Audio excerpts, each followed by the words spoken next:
നമസ്കാരം. സകലമാന കേരളത്തിലേക്ക് സ്വാഗതം. സംസ്ഥാനത്ത് വേനൽ ചൂട് കനക്കുന്നു. പുറം ജോലി ചെയ്യുന്ന തൊഴിലാളികളുടെ ജോലി സമയം പുനഃക്രമീകരിച്ചു. ഉച്ചയ്ക്ക് 12 മുതൽ വൈകുന്നേരം 3 മണി വരെ വിശ്രമം അനുവദിക്കണം. കാസർഗോഡ് ചിത്താരിയിൽ ഫുട്ബോൾ മത്സരത്തിനിടെ കൂട്ടത്തല്ല്. ആരാധകരുടെ കൂട്ടത്തല്ല്. ഫൈനൽ മത്സരത്തിന് ശേഷം സംഭവത്തിന്റെ ദൃശ്യങ്ങൾ പുറത്ത്.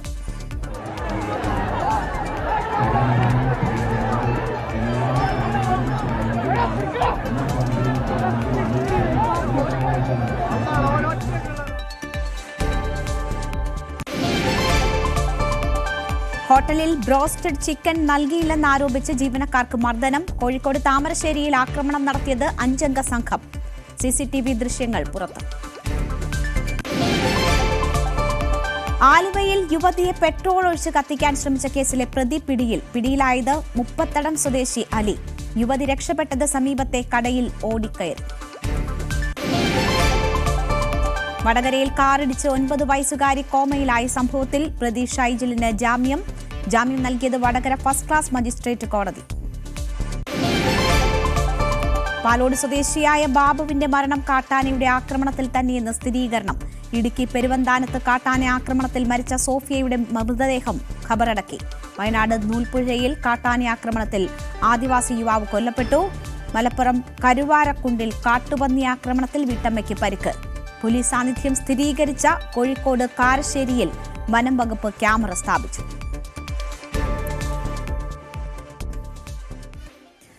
വാർത്തകളിലേക്ക് വിശദമായി. സംസ്ഥാനത്ത് വേനൽ ചൂട് കണക്കിലെടുത്ത് പുറം ജോലി ചെയ്യുന്ന തൊഴിലാളികളുടെ ജോലി സമയം പുനഃക്രമീകരിച്ചു. സൂര്യാഘാത സാധ്യത കണക്കിലെടുത്താണ് തീരുമാനം. പുറം ജോലി ചെയ്യുന്നവർക്ക് ഉച്ചയ്ക്ക് 12 മുതൽ വൈകുന്നേരം 3 മണി വരെ വിശ്രമം അനുവദിക്കണം. മെയ് 10 വരെയാണ് തൊഴിൽ സമയം പുനഃക്രമീകരിച്ചത്. പ്രത്യേക ടീമുകൾ രൂപീകരിച്ച് പരിശോധന നടത്തുമെന്ന് തൊഴിൽ വകുപ്പ് അറിയിച്ചു. കാസർഗോഡ് ചിത്താരിയിൽ ഫുട്ബോൾ മത്സരത്തിനിടെ കൂട്ടത്തല്ല്. ഫൈനൽ മത്സരത്തിന് ശേഷമായിരുന്നു ഗ്രൗണ്ടിൽ ഇറങ്ങിയുള്ള ആരാധകരുടെ കൂട്ടത്തല്ല്. സംഭവത്തിന്റെ ദൃശ്യങ്ങൾ പുറത്തുവന്നു.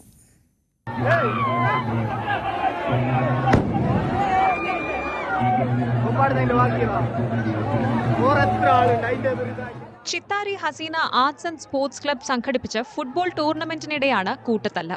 വിജയികളായ യങ് ഹീറോസ് പൂച്ചക്കാടിന്റെ ആരാധകരാണ് കളിക്കളത്തിൽ ഇറങ്ങി ഒരു കൂട്ടം യുവാക്കളെ ക്രൂരമായി മർദ്ദിച്ചത്.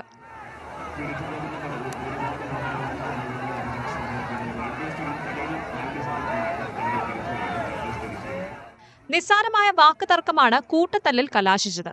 സംഭവത്തിൽ തെക്കുപുറം സ്വദേശി റാഫി, ബാസിദ് എന്നിവർക്ക് പരിക്കേറ്റു.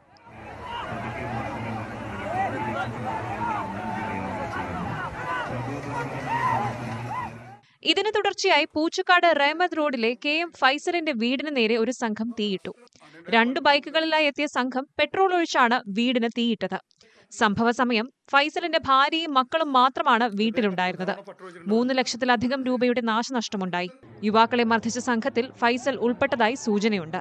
സംഭവത്തിൽ ബേക്കൽ പോലീസ് അന്വേഷണം ആരംഭിച്ചു. ന്യൂസ് 18 കാസർഗോഡ്. കോഴിക്കോട് താമരശ്ശേരിയിൽ ബ്രോസ്റ്റഡ് ചിക്കൻ തീർന്നുവെന്നാരോപിച്ച് തട്ടുകടയിൽ 5 അംഗ സംഘത്തിന്റെ ആക്രമണം. സംഘത്തിന്റെ CCTV ദൃശ്യങ്ങൾ പുറത്തുവന്നു.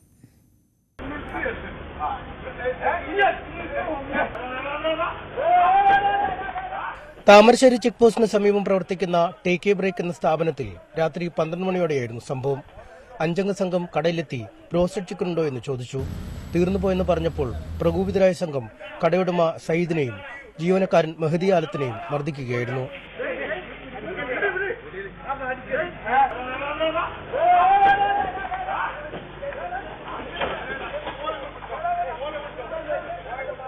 കടയുടമയുടെ കൈക്കും കഴുത്തിനും പരിക്കേറ്റു. യാതൊരു പ്രകോപനവുമില്ലാതെയായിരുന്നു മർദ്ദനമെന്ന് സയ്യിദും ജീവനക്കാരനും പറഞ്ഞു.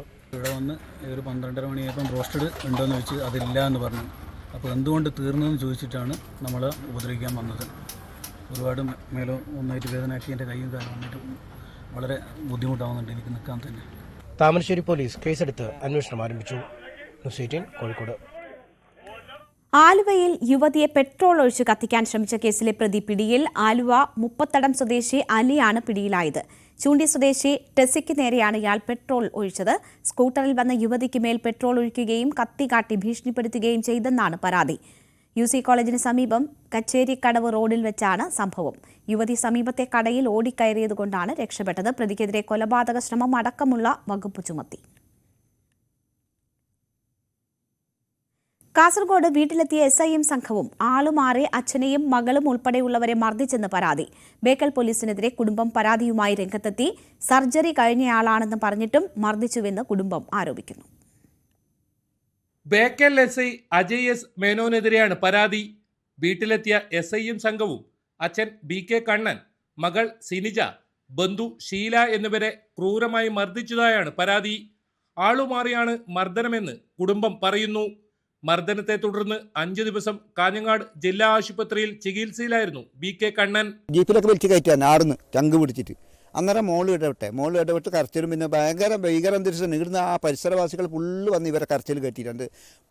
പുള്ളികളും ഇവള് രണ്ടാൾ കരച്ചിട്ട് ഇവരെല്ലാവരും വന്ന് വിടുന്നില്ല. വിടവപ്പൻ്റെ മോള് ഇടപെട്ടിട്ട് മോളെ ഉന്തി തെറിപ്പിച്ച് ഒരു ഭാഗത്തേക്ക് എൻ്റെ മരുവോളുണ്ട് ഓള് പിള്ളേരൊക്കെ കരച്ചിൽ ഭയങ്കര കരച്ചിലായിരുന്നു. എന്തോ ഒരു പ്രവൃത്തി തന്നെ എന്തോ ഒരു ഭീകര അന്തരീക്ഷമാണ് ആ SI കാണിച്ച നമ്മളോട്. സർജറി കഴിഞ്ഞയാളാണെന്ന് പറഞ്ഞിട്ടും മർദ്ദിച്ചുവെന്ന് കുടുംബം ആരോപിക്കുന്നു. സംഭവത്തിൽ ജില്ലാ പോലീസ് മേധാവിക്കുൾപ്പെടെ കുടുംബം പരാതി നൽകി. ന്യൂസ് 18 കാസർഗോഡ്. ആലപ്പുഴ വാടക്കലിൽ അമ്മയുടെ ആൺ സുഹൃത്തിനെ കറണ്ട് അടിപ്പിച്ച് കൊലപ്പെടുത്തിയതിന് പിന്നിൽ വർഷങ്ങൾ നീണ്ട പക. കൊല്ലപ്പെട്ട ദിനേശൻ 4 വർഷം മുൻപ് മുഖ്യപ്രതിയായ കിരണിനെ വെട്ടിപ്പരിക്കേൽപ്പിച്ചിരുന്നതായി അന്വേഷണ സംഘം കണ്ടെത്തി. അന്നും തർക്കത്തിന് കാരണം അമ്മയുമായുള്ള ബന്ധമായിരുന്നുവെന്ന് പോലീസ് പറയുന്നു. ഷോക്കേറ്റ് വീണ ദിനേശന്റെ കയ്യിൽ കമ്പിവടി പിടിപ്പിച്ച ശേഷം വീണ്ടും ഷോക്കടിപ്പിച്ച ശേഷം മരണം ഉറപ്പിക്കുകയായിരുന്നു. മുഖ്യപ്രതിയായ കിരണിന്റെ അമ്മയുമായി കൊല്ലപ്പെട്ട ദിനേശന് വർഷങ്ങൾ നീണ്ട വഴിവിട്ട ബന്ധമായിരുന്നുവെന്ന് പോലീസ് പറയുന്നു. ഇരുവരും തമ്മിലുള്ള ബന്ധത്തെ തുടർന്ന് നിരവധി തവണ കിരണുമായി സംഘർഷമുണ്ടായി. 4 വർഷം മുമ്പ് ദിനേശൻ കിരണിനെ വെട്ടിപ്പരിക്കേൽപ്പിച്ചിരുന്നു. പുന്നപ്ര സഹകരണ ആശുപത്രിയിൽ ചികിത്സ തേടിയെങ്കിലും മറ്റ് നിയമ നടപടികളിലേക്ക് കടന്നിരുന്നില്ല. കഴിഞ്ഞ പുതുവർഷ ദിനത്തിലും വീട്ടിൽ വന്നതുമായി ബന്ധപ്പെട്ട് ഇരുവരും തമ്മിൽ തർക്കവും കയ്യേറ്റവും ഉണ്ടായി. മരണപ്പെട്ട ദിവസവും ദിനേശൻ അശ്വമയെ കാണാൻ വീട്ടിൽ വന്നിരുന്നു. വീണ്ടും വരുന്നത് കാത്ത് കിരൺ ഇരുന്നു. വീടിന്റെ പിന്നിലെ താഴ്ന്ന പ്രദേശത്ത് വെള്ളം കയറുമ്പോൾ മത്സ്യം പിടിക്കാനായി ഉപയോഗിച്ചിരുന്ന വയർ കറണ്ടുമായി ഘടിപ്പിച്ചിരുന്നു. 12:30 വോൾട്ടേജിൽ വ്യതിയാനം വന്നതോടെ ദിനേശന് വൈദ്യുതാഘാതം ഏറ്റെന്ന് ഇലക്ട്രീഷ്യൻ കൂടിയായ കിരണിന് ഉറപ്പായി. പുറത്തിറങ്ങിയ ശേഷം കയ്യിൽ കമ്പിവടി ഘടിപ്പിച്ച് വീണ്ടും വൈദ്യുതി കടത്തിവിട്ടു. കൊലപാതക വിവരം അപ്പോഴേക്കും രക്ഷിതാക്കളെ അറിയിച്ചിരുന്നു. പുലർച്ചെ 3:30 പിതാവ് കുഞ്ഞുമോനും കിരണും മൃതദേഹം ചുമന്നെടുത്ത് പാടത്തുപേക്ഷിച്ചു. പിറ്റേ ദിവസം രാവിലെ ദിനേശൻ പാടത്ത് കിടക്കുന്നതായി അശ്വമ്മയോട് തൊട്ടടുത്ത വീട്ടിലെ കുട്ടി പറഞ്ഞുവെങ്കിലും അവിടെ കിടക്കട്ടെ, ആരോടും പറയേണ്ടെന്നായിരുന്നു മറുപടി. വൈകിട്ടോടെയാണ് മറ്റുള്ളവർ മൃതദേഹം പാടശേഖരത്തിൽ കാണുന്നത്. ആ ദിവസം തന്നെ അശ്വമ്മ കായംകുളത്ത് കല്യാണത്തിനും കുഞ്ഞുമോൻ ജോലിക്കും പോയിരുന്നു. മരണാനന്തര ചടങ്ങുകളിലും 3 പേരും സജീവമായി പങ്കെടുത്തു. കുഞ്ഞുമോനെ കസ്റ്റഡിയിലെടുക്കുമ്പോൾ താൻ ചവിട്ടിയാണ് ദിനേശനെ കൊലപ്പെടുത്തിയതെന്നാണ് ആദ്യം പോലീസിനോട് പറഞ്ഞത്. എന്നാൽ ഒരുമിച്ചുള്ള ചോദ്യം ചെയ്യലിലാണ് പ്രതികൾക്ക് സത്യം സമ്മതിക്കേണ്ടതായി വന്നത്. ശരണ്യ സ്നേഹജൻ, ന്യൂസ് 18 ആലപ്പുഴ. കൊല്ലം TKM കോളേജിൽ വിദ്യാർത്ഥികളുടെ പ്രതിഷേധം. ഹോസ്റ്റലിൽ മോശം ഭക്ഷണം നൽകിയെന്ന് ആരോപിച്ചാണ് പ്രതിഷേധം. 2 ആഴ്ച മുൻപ് ഭക്ഷണം കഴിച്ച 3 പേർ ആശുപത്രിയിലായെന്ന് വിദ്യാർത്ഥികൾ പറയുന്നു. കോളേജിന് മുന്നിൽ കഞ്ഞിവെച്ച് വിദ്യാർത്ഥികൾ പ്രതിഷേധിച്ചു.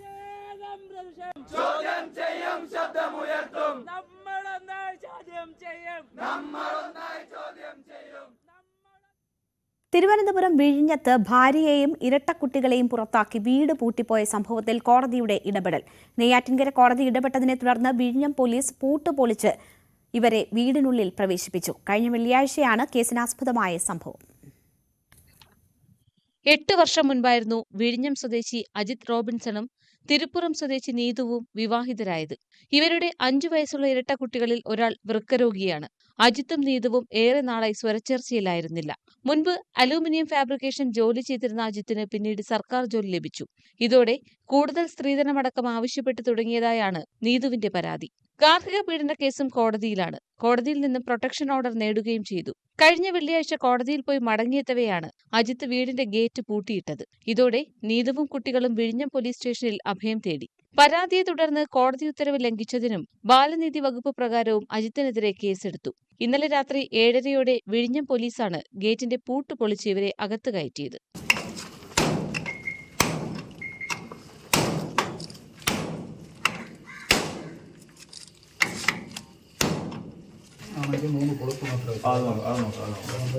അജിത്ത് കുടുംബത്തിന്റെ ഉത്തരവാദിത്തം ഏറ്റെടുക്കാത്തതിനാൽ നീതുവും കുട്ടികളും വലിയ ബുദ്ധിമുട്ടിലാണ്. കുട്ടികളുടെ പഠനമടക്കം പ്രതിസന്ധിയിലായി.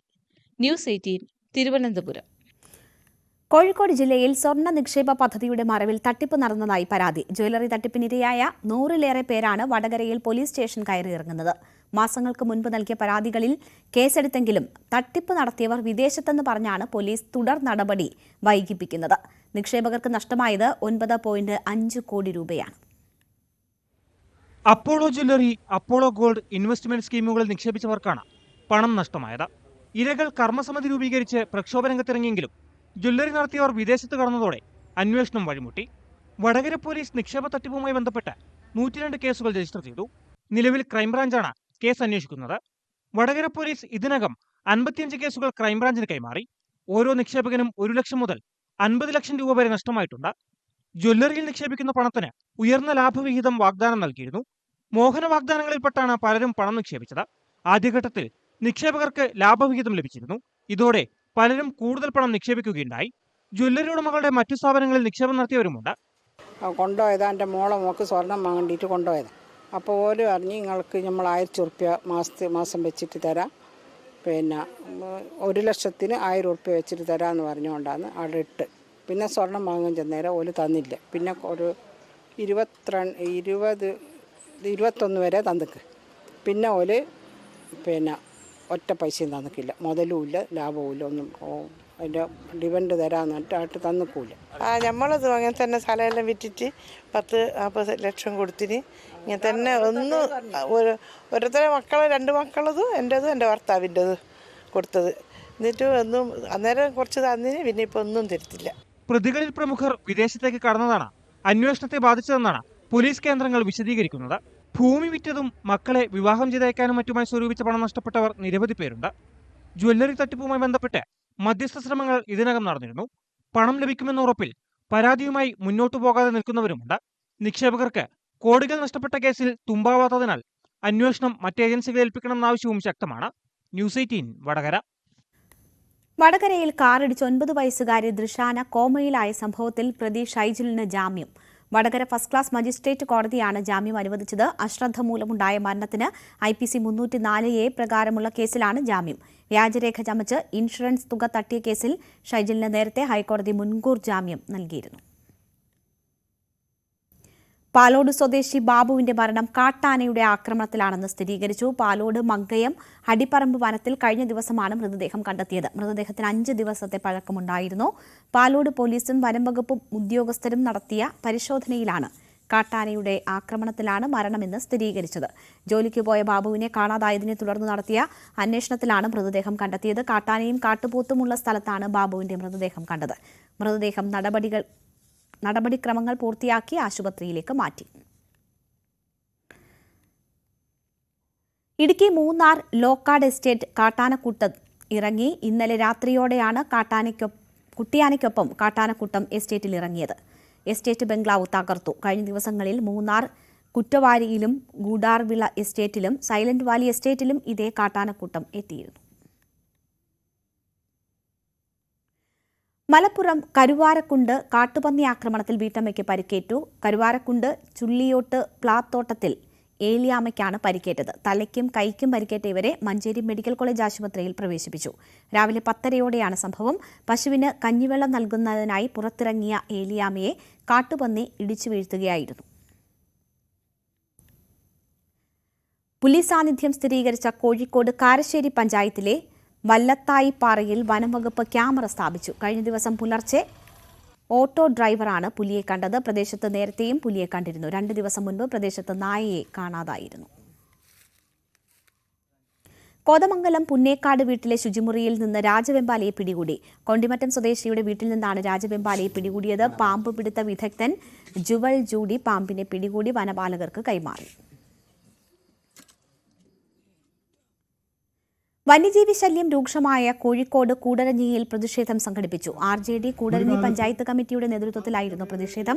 കേന്ദ്ര വനം നിയമത്തിൽ മാറ്റങ്ങൾ വരുത്തുക, വന്യജീവികളിൽ നിന്നും കർഷകർക്ക് സംരക്ഷണം നൽകുക തുടങ്ങിയ ആവശ്യമുന്നയിച്ചായിരുന്നു പ്രതിഷേധം. പേരുംപൂള മുതൽ കൂമ്പാറ വരെയായിരുന്നു നൈറ്റ് മാർച്ച്. കോഴിക്കോട് വടകര ചെമ്മരത്തൂരിൽ നിർമ്മാണത്തിലിരുന്ന വീടിന്റെ കോൺക്രീറ്റ് അടർന്നു വീണ് 2 ഇതര സംസ്ഥാന തൊഴിലാളികൾക്ക് പരിക്കേറ്റു. ബംഗാൾ സ്വദേശികളായ ചന്ദ്രൻ, തപ്പൂസ് എന്നിവർക്കാണ് പരിക്കേറ്റത്. പരിക്കേറ്റവരെ വടകര ജില്ലാ ആശുപത്രിയിൽ പ്രവേശിപ്പിച്ചു. ഉച്ചയ്ക്ക് 1 മണിയോടെ ചെമ്മരത്ത് സ്വദേശി രാജീവിന്റെ വീട് നിർമ്മാണത്തിനിടെയാണ് അപകടം ഉണ്ടായത്. കോവളം വെള്ളായണി കായൽ തീരത്ത് തീപിടുത്തമുണ്ടായി. കാർഷിക കോളേജിന് സമീപത്ത് പാലം പണി നടക്കുന്ന പ്രദേശത്ത് നിന്നാണ് തീ പടർന്നത്. കായലിന്റെ തീരത്ത് ഉണങ്ങി നിന്ന പുല്ലിലേക്ക് തീ പടരുകയായിരുന്നു. 5 ഏക്കറോളം വരുന്ന പ്രദേശത്തേക്ക് തീ പടർന്നു. കൃഷിനാശമുണ്ടായില്ല. വിഴിഞ്ഞം അഗ്നിശമന സേനയെത്തി തീ അണച്ചു. പാലാരിവട്ടത്ത് റോഡിൽ ഒരാൾ മരിച്ച നിലയിൽ. ചുള്ളങ്ങാട്ട് വീട്ടിൽ വിജയനാണ് മരിച്ചത്. കൊലപാതകമാണോ എന്ന് സംശയമുണ്ട്. വിവരങ്ങളുമായി ആജ്ഞ രവീന്ദ്രൻ ചേരുന്നു. ആജ്ഞ, എപ്പോഴാണ് മൃതദേഹം കണ്ടെത്തിയത്? ഇന്ന് പകൽ തന്നെയാണോ ഈ സംഭവം ഉണ്ടായിട്ടുള്ളത്? എന്താണ് അറിയാൻ കഴിഞ്ഞത്? എനിക്ക് വൈകുന്നേരമാണ് മരിച്ചു എന്ന് മനസ്സിലായത്. അതിനു മുൻപ് അദ്ദേഹം റോഡിൽ കിടക്കുന്നുണ്ടായിരുന്നു രാവിലെ മുതൽ. അത് മദ്യപിച്ച് ലക്കിയിട്ട് കിടക്കുകയാണെന്ന് കരുതിയ ആൾക്കാരും മൈൻഡ് ചെയ്തില്ല എന്നാണ് പറയുന്നത്. അതേസമയം വൈകുന്നേരമായിട്ട് എഴുന്നേറ്റ് പോകാത്തത് കൊണ്ടാണ് സംശയം തോന്നി നാട്ടുകാർ നോക്കിയപ്പോഴാണ് മരിച്ചു കിടക്കുന്നത് മനസ്സിലായത്. തുടർന്ന് അവർ പോലീസിനെ അറിയിക്കുകയും പോലീസ് എത്തി മൃതദേഹം മാറ്റിയപ്പോഴാണ് തല പൊട്ടിയിട്ടുണ്ട്. അതായത് തലയുടെ പിൻവശം പൊട്ടി ചോര വാർന്ന നിലയിലാണ്. ശരീരത്തിൽ അവിടെ മുറിവുകളൊക്കെ ഉണ്ട്. പിടിവേല് നടന്നതിന് ലക്ഷണമുണ്ട്. അതുകൊണ്ട് തന്നെ പോലീസിന് അത് സ്വാഭാവികമായി സംഭവിച്ച മരണമാണോ എന്ന് സംശയമുണ്ട്. അത് പോസ്റ്റ്മോർട്ടത്തിന് ശേഷം ആയിട്ട് അതായത് ഇൻക്വസ്റ്റ് നടപടികൾ പൂർത്തിയായ ശേഷം ബോഡി പോസ്റ്റ്മോർട്ടത്തിന് വിട്ടിട്ടുണ്ട്. അതിനുശേഷം മാത്രമേ അത്തരം കാര്യങ്ങളിൽ വ്യക്തത വരത്തുള്ളൂ. രാവിലെ മുതൽ ഈ വഴിയിൽ കിടന്നത് കൊണ്ട് മദ്യപിച്ച് ലക്ക് കെട്ട് കിടക്കുകയാണെന്ന് കരുതിയാണ് ആളുകൾ മൈൻഡ് ചെയ്യാതിരുന്നതെന്നാണ് മനസ്സിലാക്കിയത്. ജില്ലാ ആശുപത്രിയിലെ മോർച്ചറിയിലാണ് മൃതദേഹമുള്ളത്. ഇയാളുടെ ബാക്ക്ഗ്രൗണ്ട് സംബന്ധിച്ച് എന്താണ് മനസ്സിലാകുന്നത്? അവിടെ ആളുകൾക്കൊക്കെ പരിചയമുള്ള ആളാണോ? സാധാരണ അങ്ങനെ അദ്ദേഹത്തിന്റെ പെരുമാറ്റം അങ്ങനെയാണോ? റോഡിലൊക്കെ കിടക്കുന്ന അല്ലെങ്കിൽ മദ്യപിച്ച് അങ്ങനെയൊക്കെ കിടക്കുന്ന വ്യക്തിയാണോ? എന്തുകൊണ്ടാണ് ആളുകൾ ഇത്രയും നേരമായിട്ടും അങ്ങനെ മൈൻഡ് ചെയ്യാതെ പോയത്? സാധാരണയായിട്ട് ഇങ്ങനെ മദ്യപിക്കുന്ന ആളാണ്. ഈ ചുള്ളങ്ങാട്ട് വീട്ടിൽ വിജയൻ എന്നാണ് മരിച്ച ആളുടെ പേര്. ഈ അതായത് നമ്മളോട് പ്രതികരിച്ച കൗൺസിലറുടെ വീടിന്റെ അടുത്ത് തന്നെയുള്ള ആളാണ്. അദ്ദേഹം സ്ഥിരമായി മദ്യപിക്കുന്ന ആളുമാണ്. ഇത്തരത്തിൽ വഴിയിൽ കിടക്കാറുണ്ടോ എന്ന കാര്യത്തിലൊന്നും ആരും റിയാക്ട് ചെയ്തില്ല. പക്ഷെ അദ്ദേഹം വഴിയിൽ കിടക്കുന്നത് കണ്ടിരുന്നു. രാവിലെ മുതൽ അവിടെ കിടക്കുന്നത് കണ്ടിരുന്നു. അതുമായി ബന്ധപ്പെട്ട് ഈ ആളുകൾ ഇദ്ദേഹം മദ്യപിച്ച് കിടക്കുകയാണെന്ന് കരുതി ആരും അങ്ങോട്ട് അടുത്തുമില്ല. അത് കാരണം ആ ഒരു ഭാഗത്ത് അതായത് ഇതിന് പിന്നിലായിട്ടൊരു ആപ്പിളുമായി ബന്ധപ്പെട്ടുള്ള ഒരു പ്രശ്നം നടക്കുന്ന ബിൽഡിംഗ് ഉണ്ട്. അവിടെ കുറെ കാലമായി ഈ ഒരു ട്രാൻസാക്ഷൻ നടക്കാത്ത ഒരു ഏരിയയാണ്. അത്തരം ഏരിയയിൽ ആളുകൾ ഇങ്ങനെ അതായത് ഇവിടെ സമൂഹ വിരുദ്ധ ശല്യം കൂടുതലാണ് എന്നുള്ള കാര്യം നാട്ടുകാർ തന്നെ സാക്ഷ്യപ്പെടുത്തുന്നുണ്ട്. അപ്പം ആളുകളൊക്കെ അവിടേക്ക് ഇത്തരത്തിൽ കള്ളുകുപ്പിയുമായി വന്നു പോവുകയും പോലീസിന് തന്നെ ഒന്നും ചെയ്യാൻ പറ്റാത്ത സാഹചര്യം ആ ബിൽഡിങ്ങുമായി ബന്ധപ്പെട്ട് അത് തൊട്ടു മുന്നിലായിട്ടാണ് മൃതദേഹം കണ്ടത്. അപ്പൊ അത്തരത്തിലുള്ള ആരെങ്കിലും ആയിരിക്കുമെന്ന് കരുതിയാണ് ഇദ്ദേഹമാണെന്ന് പോലും ഐഡന്റിഫൈ ചെയ്യുന്നത് മരിച്ച ശേഷമാണ് എന്നാണ് ആളുകൾ പറയുന്നത്. അങ്ങനെയുള്ള ഏതെങ്കിലും സാഹചര്യമാണോ എന്നുള്ള കാര്യത്തിൽ വ്യക്തത വന്നിട്ടില്ല. അത് മൃതദേഹം പോസ്റ്റ്മോർട്ടത്തിന് ശേഷമേ അത് കൊലപാതകമാണോ മരണമാണോ സ്വാഭാവിക മരണമാണോ എന്നറിയാൻ കഴിയും. ആജ്ഞ രവീന്ദ്രനാണ് വിവരങ്ങൾ നൽകിയത്. കൊയ്ത്തുകാലം തുടങ്ങുമ്പോൾ തന്നെ കച്ചവടം നടന്നിരുന്ന വൈക്കോലിന് ഇപ്പോൾ ആവശ്യക്കാർ കുറയുകയാണ്. ക്ഷീര കർഷകരുടെ എണ്ണം കുറഞ്ഞതും വൻകിട ഫാമുകൾ കൂടിയതുമാണ് വൈക്കോലിന്റെ ആവശ്യം കുറയാൻ കാരണം. വില കുറയുന്നതും നെൽകർഷകരെ പ്രതിസന്ധിയിലാക്കുന്നു.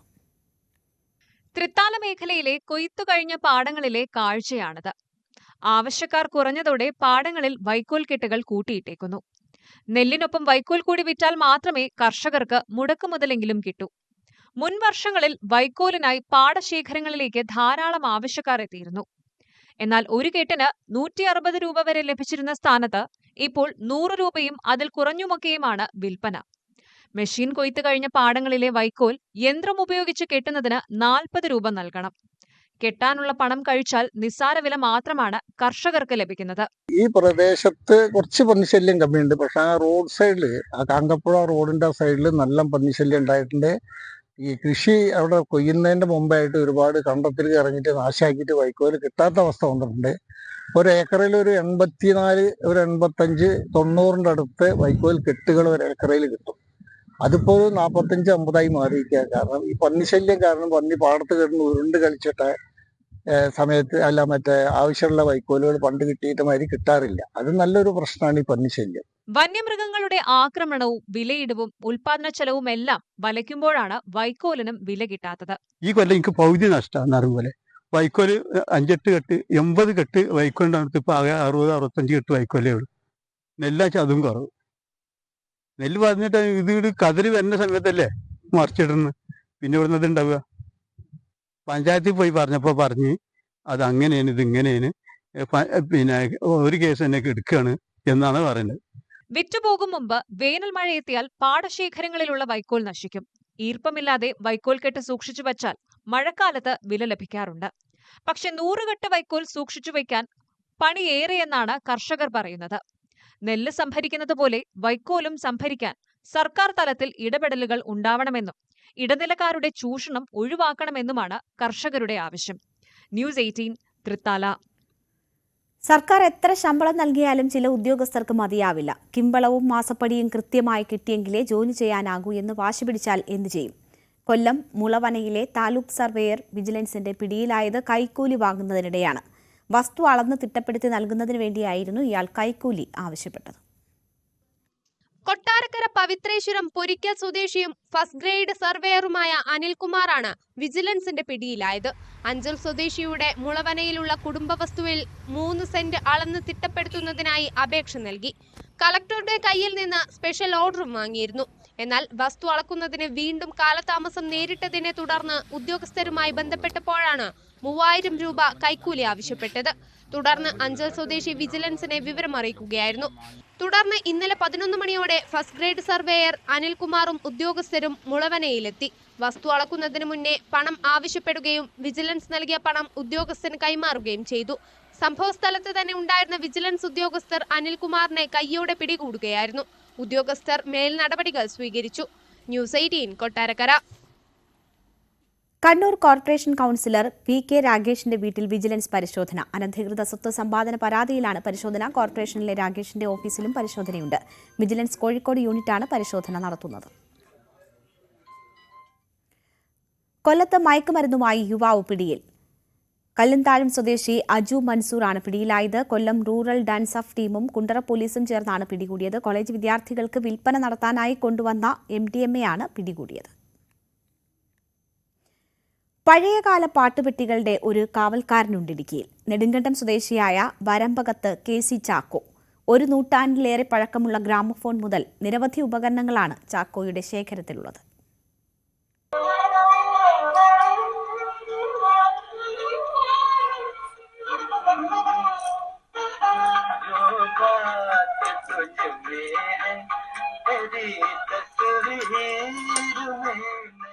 ഇന്നലകളുടെ പാട്ടോർമ്മകളുടെ കാവൽക്കാരനാണ് ചാക്കോ.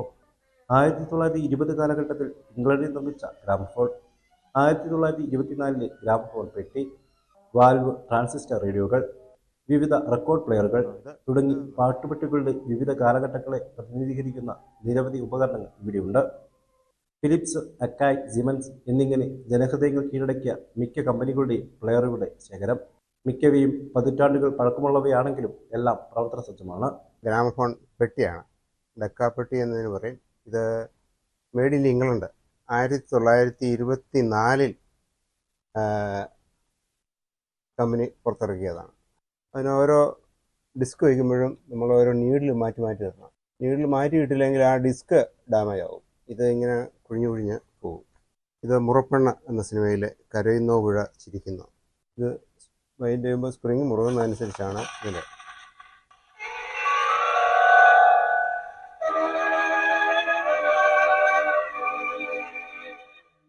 ആയിരത്തി 1972 വീട്ടിൽ ആദ്യ റേഡിയോ വാങ്ങിയതോടെയാണ് ചാക്കോയ്ക്ക് പാട്ടുപെട്ടികളോടുള്ള ഭ്രമം തുടങ്ങിയത്.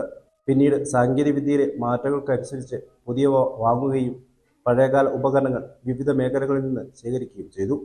ഇത് 1969 ഇറങ്ങിയ HMVയുടെ മോഡലാണിത്. HMVയുടെ വാൽവ് റേഡിയോ.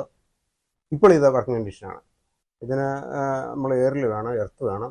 അങ്ങനെ കണ്ടു കഴിഞ്ഞാൽ നല്ല കാറ്റോടുകൂടി ഇപ്പോഴും അത് പ്രവർത്തിക്കും. അന്നിറങ്ങിയ ഫിലിപ്സിൻ്റെ ഒരു വാൽവ് റേഡിയോയാണിത്. ഇതൊക്കെ എന്ന് പറഞ്ഞാൽ സ്റ്റീരിയോ, അത് മോണയാണ്. സ്റ്റീരിയോ സെറ്റ് ആദ്യം ഇറങ്ങിയ ഫിലിപ്സിൻ്റെ വാൽവ് റേഡിയോ. ഇതും 69-70 കാലയളവിൽ ഇതും വർക്കിംഗ് ആണ്. ഞാൻ ഒരു റെക്കോർഡ് പ്ലെയറുമായിട്ട് കണക്ട് ചെയ്തിരിക്കുക. അത് ഒരു പിക്കപ്പ് ഞാൻ ഉപയോഗിക്കുന്നുണ്ട്. ബ്ലാക്ക് ആൻഡ് വൈറ്റ് കാലഘട്ടം മുതലുള്ള സിനിമാ ഗാനങ്ങളുടെ മികച്ച ശേഖരവും ഇവിടെയുണ്ട്.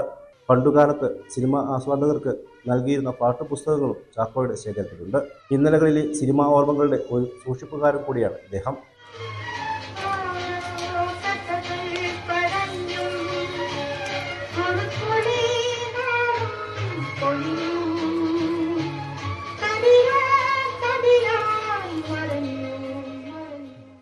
സാങ്കേതിക വിദ്യയുടെ വിവിധ പതിറ്റാണ്ടുകളിലെ മാറ്റങ്ങളും പഴമയുടെ പ്രൗഢിയും വരും തലമുറയ്ക്കായി സൂക്ഷിച്ചു വെച്ചിരിക്കുകയാണ് ഇദ്ദേഹം. Prince James, news 18, Idukki. സകലമാന കേരളം പൂർണ്ണമാകുന്നു. നമസ്കാരം.